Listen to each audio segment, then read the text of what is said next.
Welcome to BrainTalk, a podcast from Project BrainStorm about the bipolar spectrum. Your hosts are Dr. Jim Phelps, a psychiatrist and author of several groundbreaking books about bipolar, and Sara Schley, author of the memoir Brainstorm, From Broken to Blessed on the Bipolar Spectrum, and co-creator of Brainstorm the Film, coming to you in 2025. Here on BrainTalk, we'll interview new experts each week about their research and expertise within bipolar, and listeners will call in to ask questions. Let's work together to save lives, end the stigma, and create healing for everyone on the bipolar spectrum and those who love them. Good morning, Sara. Hi, Jim. How are you? So we have a real privilege today of talking with Ben Neale, who's one of the preeminent bipolar geneticists, if that's a way to say it, in the world. And we'll learn a lot more about him and his work, but I found it really fascinating.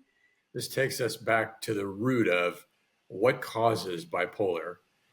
And so since that's been kind of a theme and certainly a theme of the film, really exciting to be going back to the roots here and starting from the molecular basis, which we'll try to keep in plain English.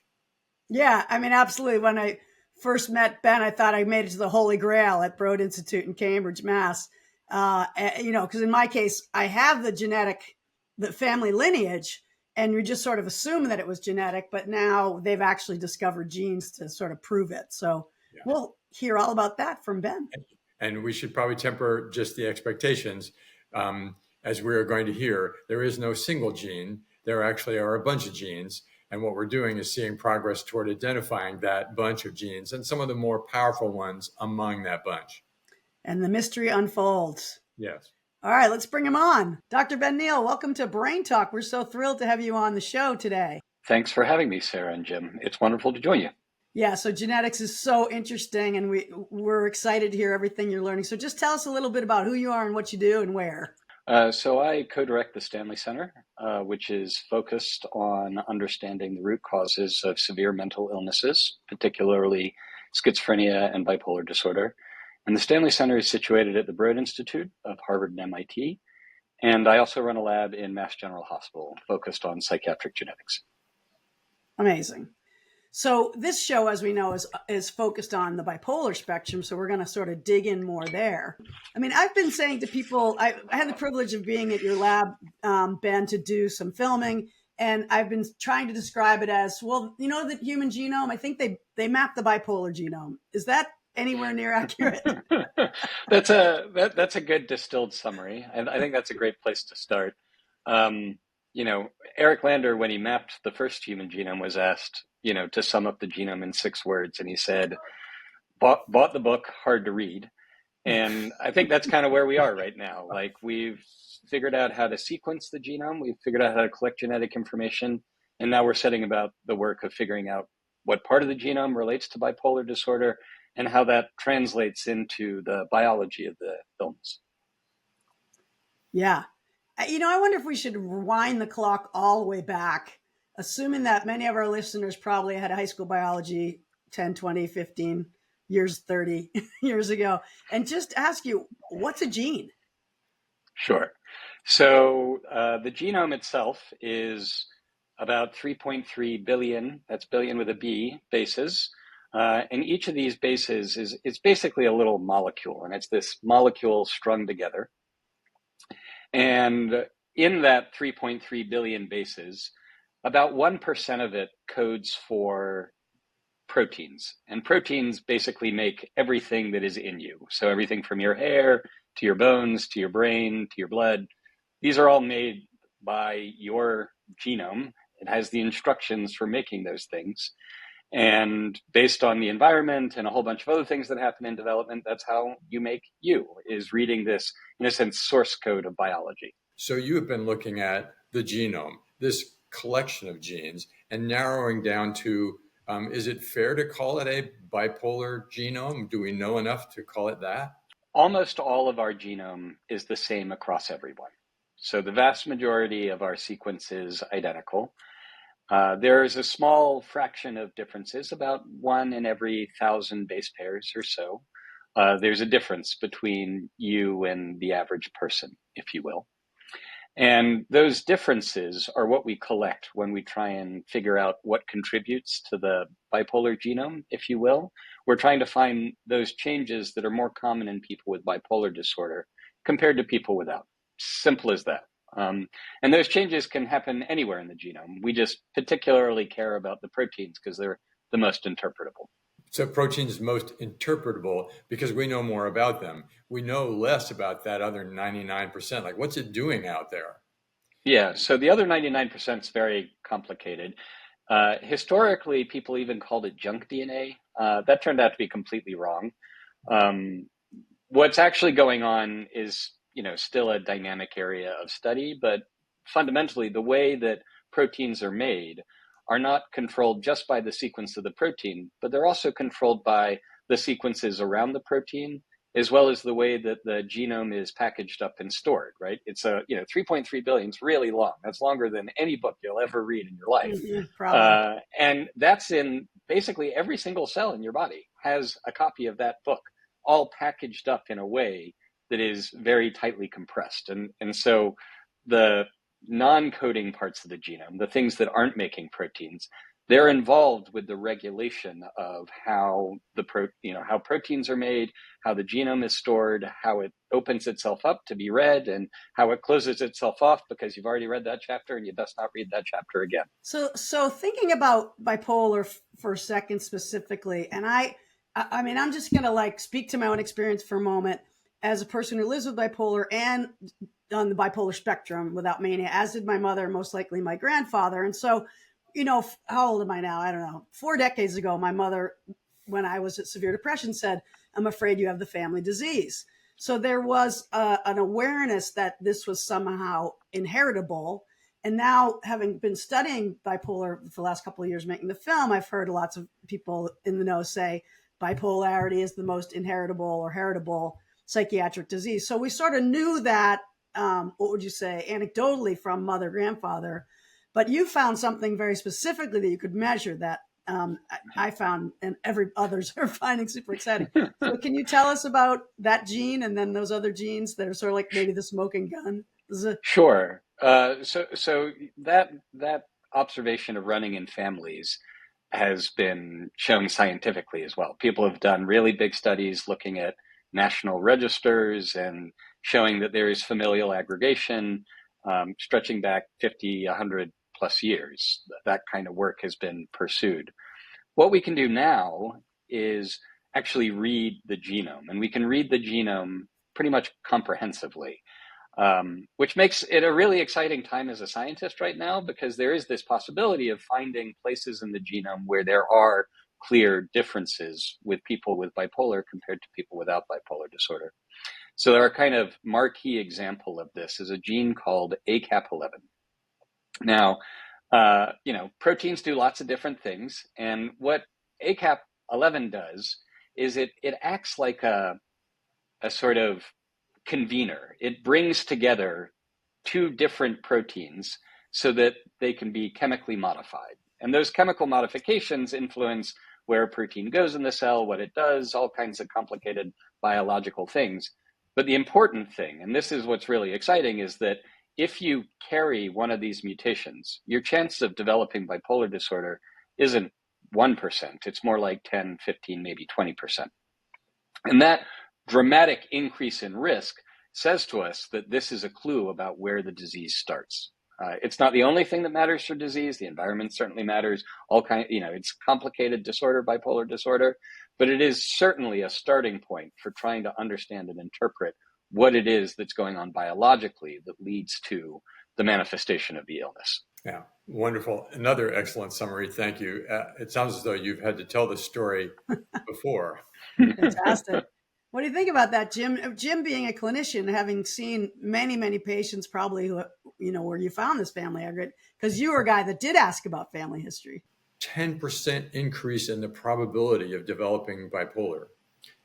Okay, 20%.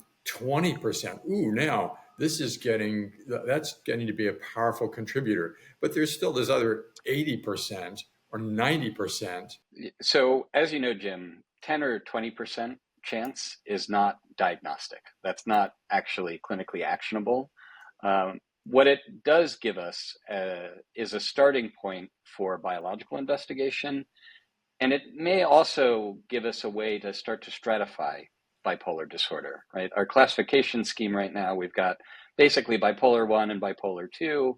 It's pretty limited. It's phenomenological, right? So it's based on symptom presentation and what the person is experiencing and what, they and their loved ones report about their experience. And we'd really like to move away from that just purely symptom-based approach and stratify people based on what we think is going wrong and what we think might help them live a healthier, happier life.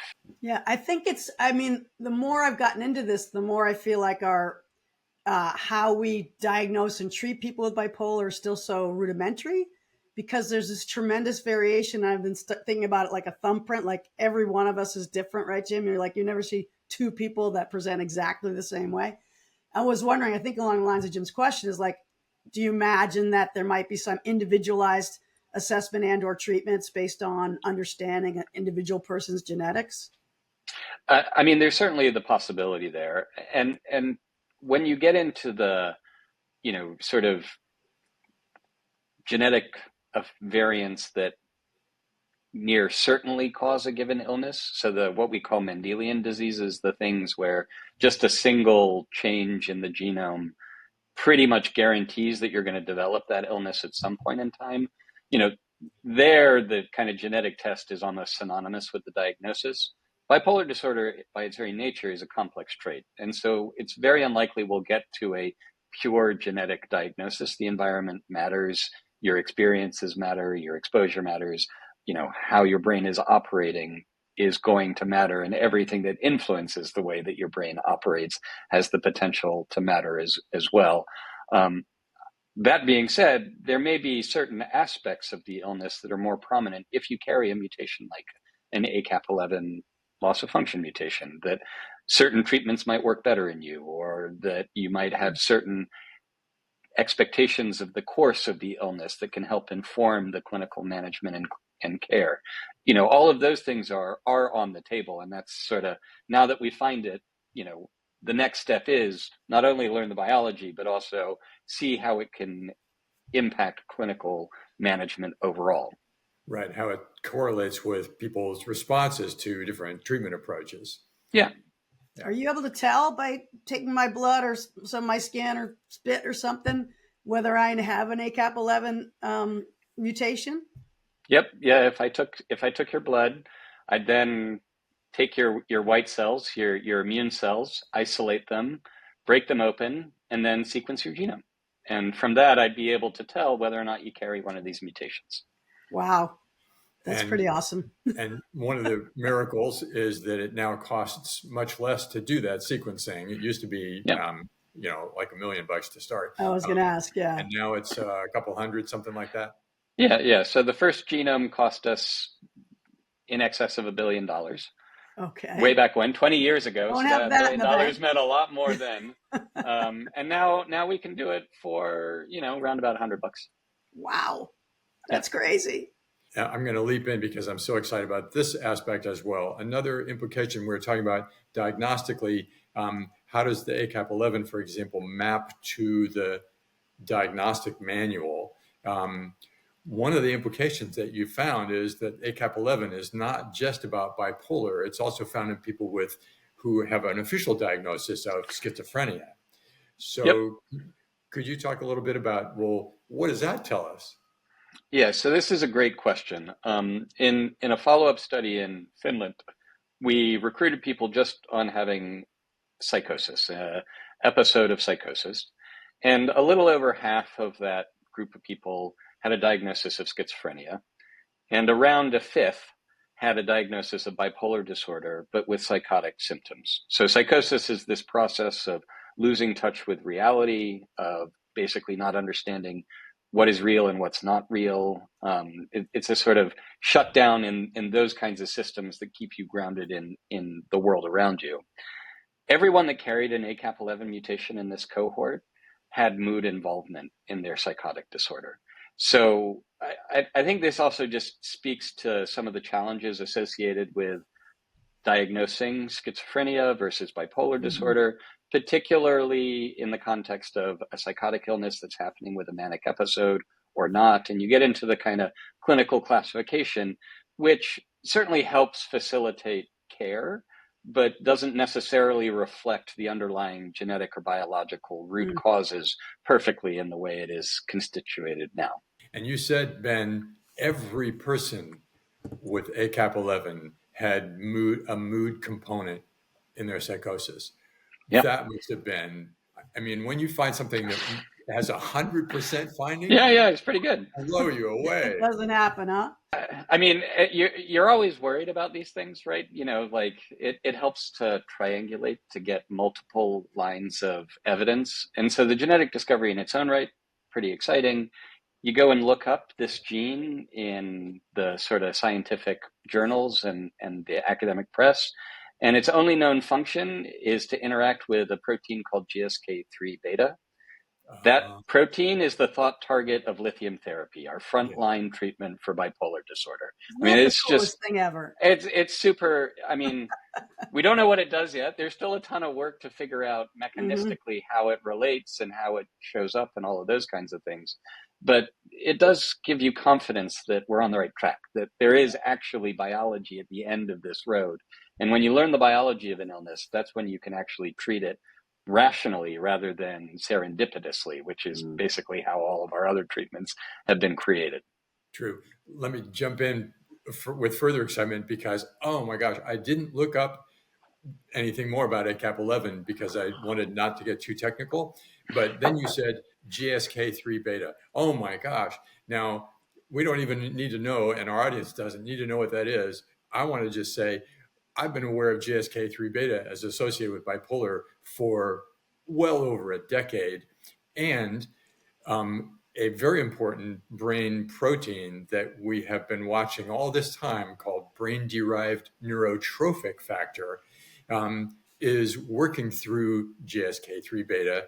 And the translation of all that is we already know exercise, multiple antidepressants, all of these treatments work through BDNF. It grows brain cells, brain-derived neurotrophic factor. It feeds cells. We get your enthusiasm, which is great. And from my standpoint, the enthusiasm, when I first saw you and you did this on a whiteboard, Ben, about a year ago, was to see that you had lithium connected because we know lithium is like frontline treatment for bipolar all the way back. You know, my mom was on it. I think since the 60s has been there. Jim says it's a go-to. And yet we've never known why or how it works, right? Just that it does work.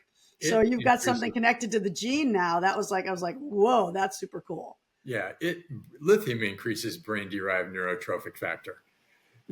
Yeah, so it's like, oh, you're just seeing the blocks starting to fall together in this Lego that we're trying to understand. It's very cool. Eventually, we'll understand what it is that lithium's doing. So then, why it's working, and maybe a better what's the word I'm thinking about, like microdose. You know, so we don't have to overtreat people.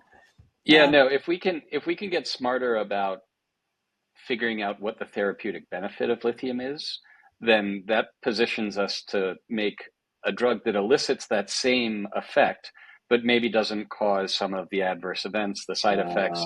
I mean, it can be toxic. It's not, I mean, we administer it, right? But it's not always easy to find that right dose. And it causes dry mouth and a bunch of other things in a bunch of people. So there are all kinds of opportunities for improving treatment that maybe go through the same mechanisms that we're already accessing, but we can't tell you exactly which of them are that matter right now for lithium, but using the genetics, having pharmacological kind of screens, like looking at lithium, these things can come together to improve the way that we think about new treatments for the illness. Yeah, it's getting better. Amen. Again, at your lab, we've been there twice. So 2 years ago, you guys had just made the discovery that you could say ACAP11, smoking gun. And then only 1 year later, you had a whole bunch of more genes. And then it sounded like it was going to be logarithmic, like go up exponentially, not 1, 2, 3, but 1, 2, 4, 8. Right. So tell us about that, because we've been hearing polygenetic, many genes making this thing up, which makes it more complicated. I don't know. So our current analysis has us up to about 10 genes that we really believe. rather than just the one.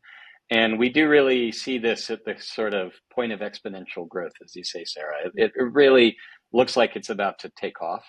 And that's all a consequence of, the sort of international collaborative research efforts to get people working across the world together to share samples, to share data, to share sort of analytic and technical expertise to build these massive data sets of, now we're up to 50,000+ people with bipolar disorder sequenced. We're on track to get to about 100,000 by the end of this year. I mean, that scale is what it takes to make these kinds of discoveries. And we are absolutely committed to seeing this project through. This is our best way to get at the underlying root causes of where these illnesses come from, with the hope of improving people's lives. It's just as simple as that. I can imagine someone listening to this going, how come this didn't happen sooner? Part of why we can do it now is the improvements in the technology. So the pace of change for genomics and our ability to measure the genome at scale cheaply and efficiently is what has transformed this field. People were pursuing genetic investigation in bipolar disorder 20, 30, 50 years ago. Right. We just didn't have the technical capability to read the genome at single base pair resolution, to get all the way down into the sequence and look at all of the variation that someone actually carries. And those technologies have now unlocked these kinds of projects. You add that to electronic health records, the digitization of health information more generally, the advances in computation, right? Because we're making a huge amount of data, right? Like these data sets are, like bigger than Netflix. Like that's just the kind of size of data set that we're talking about when we go all the way down to the raw data. So the computation plus being able to read the genome, plus the digital information, electronic health records, those kinds of efforts, that's what's made this possible in the here and now. And that's why we're so excited, because it really is new and innovative and pioneering new opportunities for follow-up and mechanistic interpretation. And the international collaboration, which is a nice example for all of us to think about what happens when people across countries cooperate with one another instead of antagonizing one another. Yeah. Right. So how many actual samples of people living with bipolar do you have or need to have to be statistically significant? So the ACAP11 discovery happened around the 15,000 individuals with bipolar number. Around there was when I'd say we basically converted to being pretty confident that was going to hold up over the test of time. We've set a goal at the Stanley Center of getting to 250,000 people with bipolar disorder sequenced.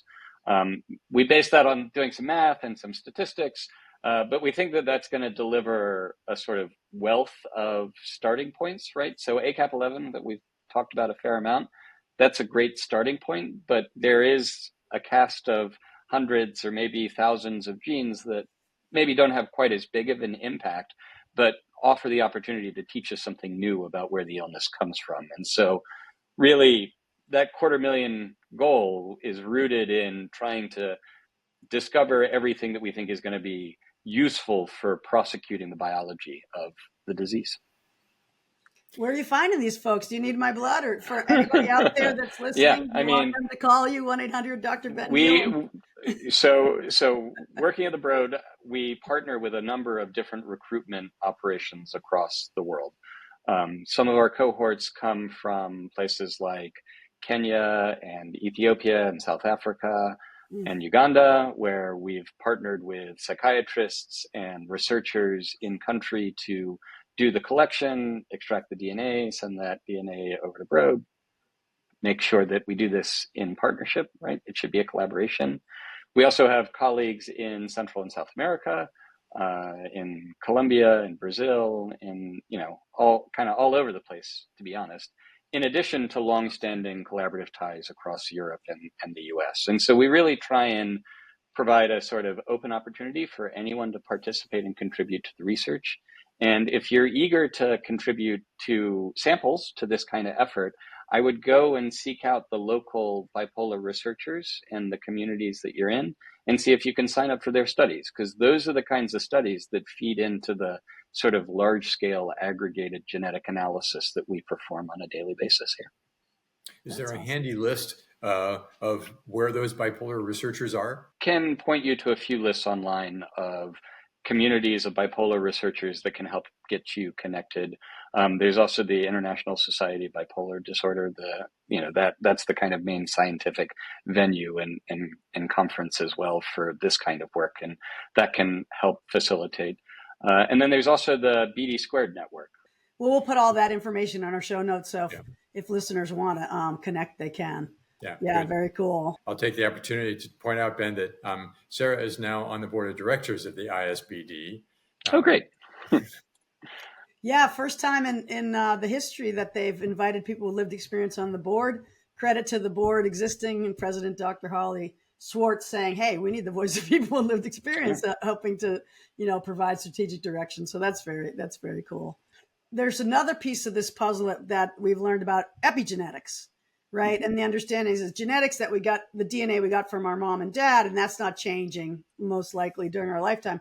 But epigenetics is a way of influencing how those genes express themselves. The epigenetics can act like having that switch, the dimmer switch go up, and the expression gets really high, which may be bad from the standpoint of bipolar, or dimmer switch comes down and calms things down. So can you talk about epigenetics relative to the work you do?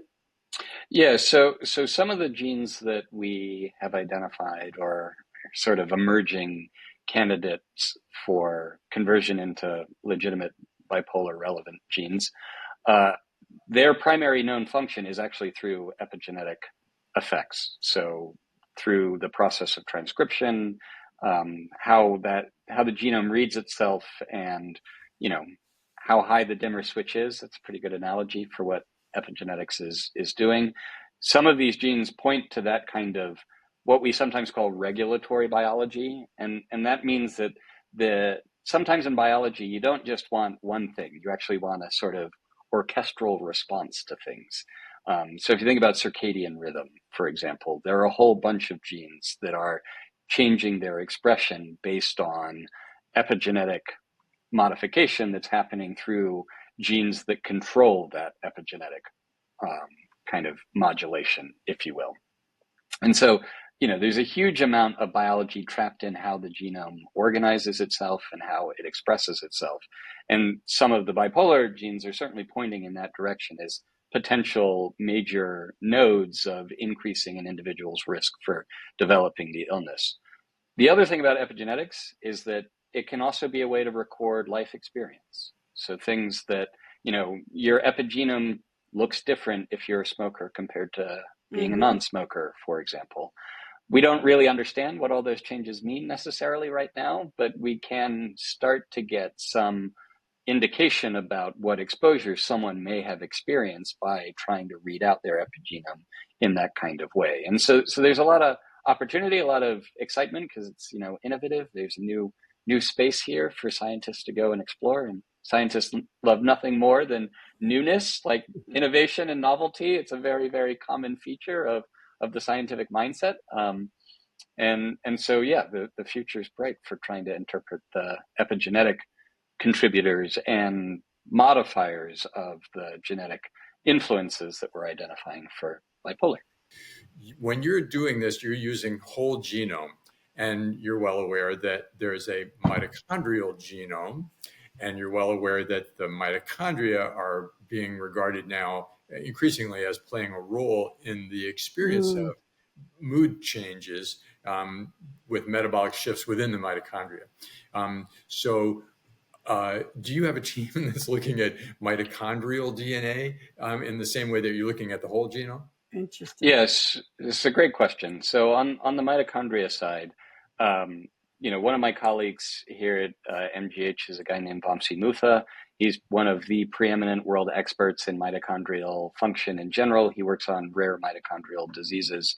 And for the last, I suppose, 4 or 5 years, we sort of co-mentored a now graduated PhD student on analyzing and interpreting mitochondrial genetic variation. We're poised to do exactly the same thing with the sequencing data that we've generated from the bipolar study. The mitochondrial genome isn't very big, and it's kind of different from our nuclear genome.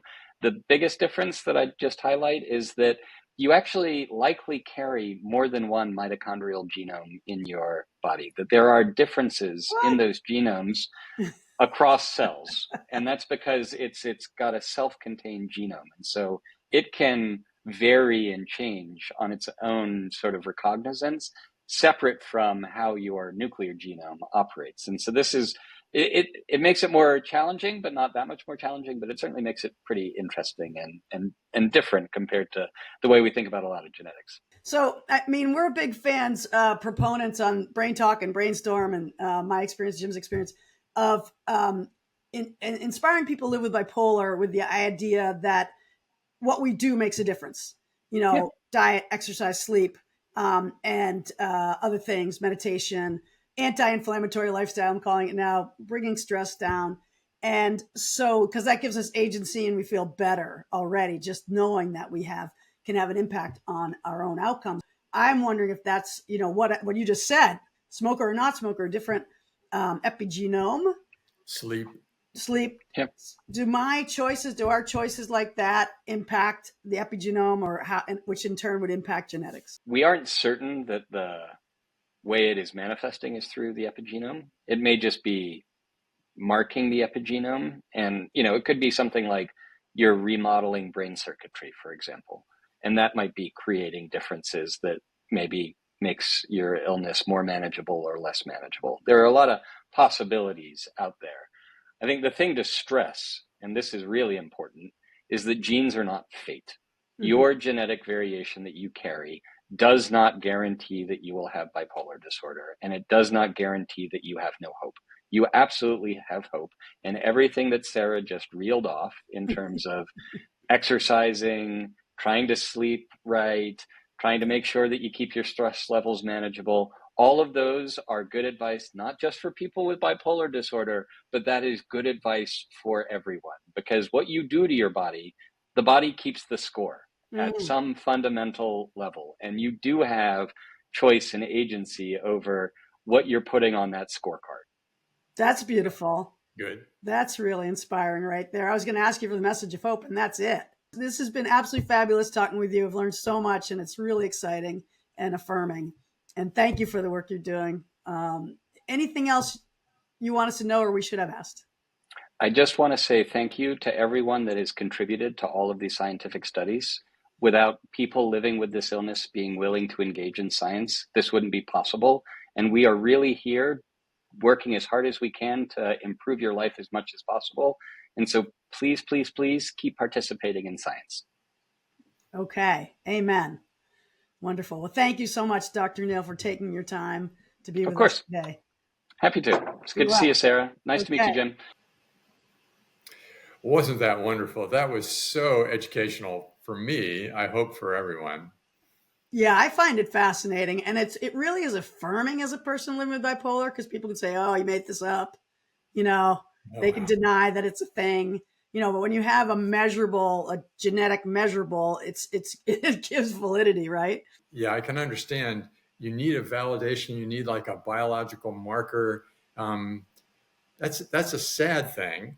It's a stigma that we have. An understandable thing. Mm-hmm. Yeah, I understand. People have been looking for a long time. Is there, why can't we measure this thing? You just have to ask people and they talk about their symptoms and that's how you make a diagnosis. And yeah, so this does represent a potential leap forward at some point to be able to go, oh, okay, yeah, well, we measure these things in your white blood cells and then we know, or at least if we don't know, we have a feeling for probabilities that changes based on what we find in your white blood cells.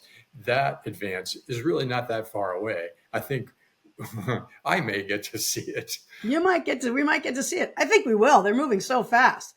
Well, thanks so much to our editor and producer, Luke Medalla and Hannah Krantz, for being out there making this happen. And to everybody else, we hope to see you again soon on BrainTalk. Yep. Thanks so much for joining us on BrainTalk, our bipolar spectrum podcast. BrainTalk is a program of BrainStorm, a multi-platform project about the bipolar spectrum, which includes Sara Schley's memoir and a full-length documentary coming in 2025. We aim to save lives, crush stigma, and maximize healing for all people living with bipolar and those who love them. For more information, head to www.brainstormthefilm.com. To call in to a future episode and ask questions, go to brainstormthefilm.com/podcasts.